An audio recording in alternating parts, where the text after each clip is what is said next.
Welcome back to the big show. Leslie Jordan is thrilled to be joining us today as we talk about, of course, the world record for the spin-a-thon. That's going to go down at any moment. And we talk about the Emmy Award-winning actor from Will and Grace, Boston Legal. He's here in Denver. We'll find out. Leslie, we're back on the air again. The show's not over yet. Okay. Is this a mini-series? It's like the Jerry Lewis telethon. Hey, we want to set the record straight. It is not true. Leslie Jordan never dated or slept with Bruce Willis. Is that right? Oh, those rumors. The rumors are untrue. Rumors were rampant. Untrue. But Bruce is in a new movie, comes out today, called Red. Sort of an action thriller kind of a thing. And Dazbog, our local coffee house, is doing a deal where if you buy this type of coffee for Red, they'll donate $1 to diabetes research. So it's a great way to support diabetes. And go see the movie, too. Yeah. Because he never, ever, ever dated Bruce Willis. Ever. Morgan Freeman? Never. Helen Mirren? I love Helen. I'll bet you do. She was, she played the queen, and don't go there. Don't go there.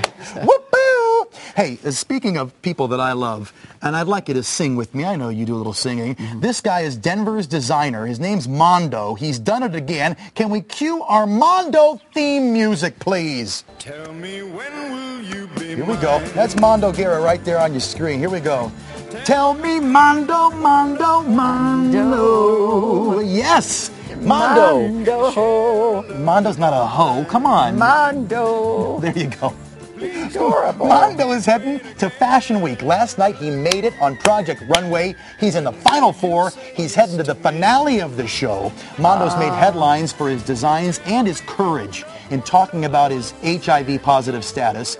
Denver's beauty bar, 13th and Pearl, will host the hottest watch party in town. That's next Thursday night, 5:30. They're even selling Mondo T-shirts. Great, great guy. And I think Leslie, he's going to win the whole thing. I hope That's just what I think. You know, I hope he wins. I think he will. We share a passion for a lot of things. We have a lot in common. You realize that, Leslie? What's that? Well, we both obviously love Jackass 3D. Is that right? Back me up here. You do. I was shocked. I do. Here's the thing. I went out there and talked to the guys. It's so sophomoric, but let's I face fell it. in love with Johnny Knoxville when he went into the yoga class with a little poop machine. All right. That's them. They're at it again. I went out there to talk to the cast. Next thing I know, they're autographing my torso, okay? The entire cast wrote obscenities on my torso. Oh my Couldn't believe it. Even Wee Man got in on the act. Where did he write? That's baloney. Come on. That's more like a Canadian bacon. Can I show that on TV? Look at that, Mom. Is that a signature or you just scribble it? Looks like kind of scribbled. Asian writing. Yeah. Asian tattoo. That's kind of a cool tattoo. Hey, it looks like the right spaghetti on the meatball. Yeah, that's dignity, Leslie, right there. Permanent marker. And they called me meatball and spaghetti because apparently I have, you know, they called them man boobs, is what they called them. They were cruel to me, Leslie. The movie opens today nationwide. It's actually very funny. I mean, I guess it's crude, and yes, there's a lot of poop stuff, but if you're into their kind of stuff, I laughed out loud many times.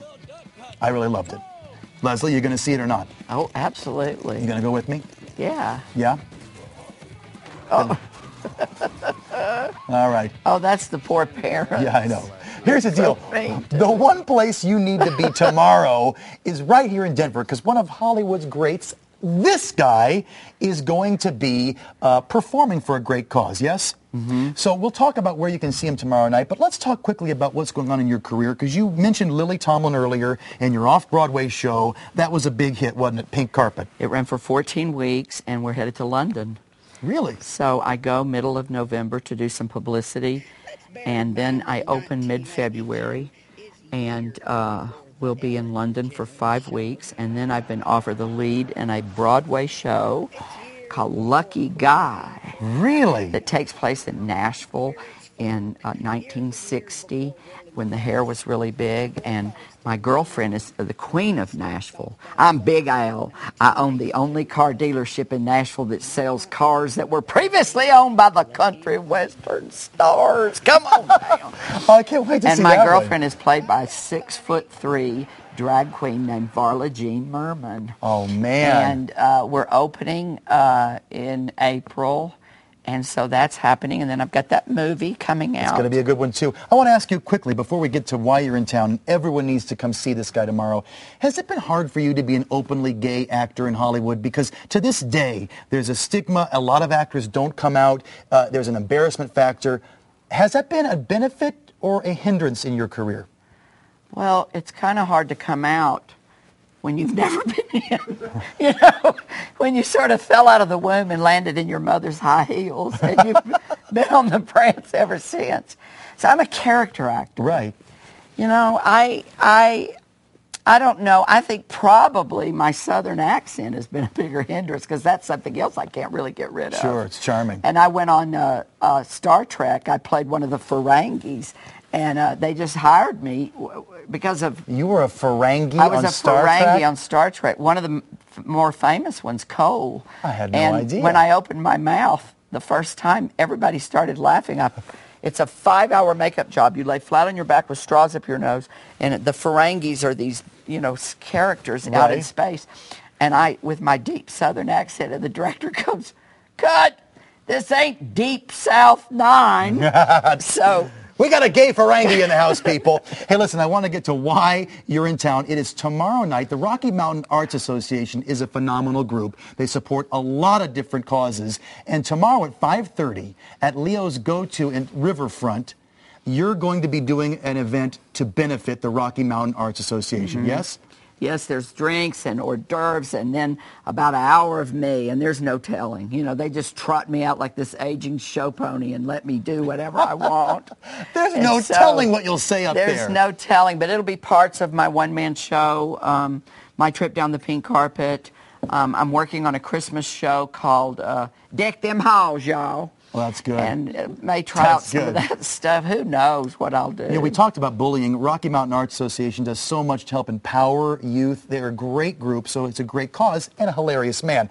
If you go to their website, can we put up the graphic one more time quickly? If you go to their website and enter every day in the code, you can get tickets for $55. Which is almost half price. Yeah, that's a great deal. So go onto our website or go to the website you see there. Either way, we'll link you. Get your tickets tomorrow night. I'm going to be there. And you never know, Karen Walker might show up. Karen Walker might show up. She did in New York. The Ferengi might show up too. We have no idea. Hey, after the break.